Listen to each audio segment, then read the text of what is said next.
conexão com o Dia Mundial de Diabetes, que é o dia 14 de novembro próximo.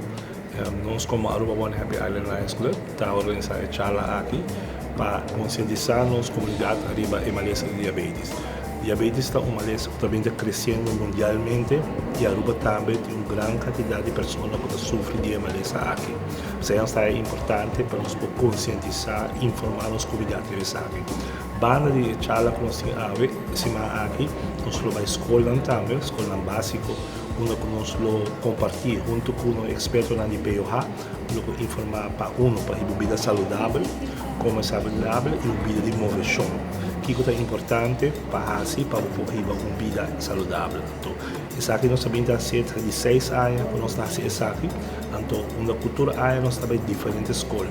Então, viajar aqui nós vamos a Santa Família na Poço Chiquito e também São Domingos Colégio na Oranhesta, onde nós, onde o POA, lo dona a prestação aqui. Mas o qual está à noite, nós estamos contentes de ter a reação.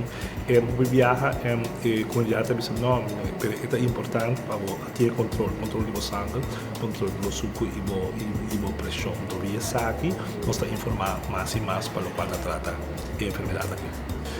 Lo qual nós escolhe para parte de awareness, para conscientizar. Então, nós aqui é importante para nós fazer de muita cava. Então, pensei nós também escolhe. Ademais disso aqui, nós queremos informar também essa que está sofrendo a maleza cava ou essa de tendência de sofrer a maleza aqui. O que nós percebemos é que tem muita gente que tem diabetes. Então, tem diferentes fatores que podem nascer com dois tipos de diabetes tipo 1 e tipo 2. O qual é importante para nós conscientizar. Por isso, sim, que a escola está abrindo porta antes para nós poder ser isso aqui. Para nós agradecer a Fundação Organização POA para ter nós Arsenal para sostener-nos para isso aqui. Sou um experto na área.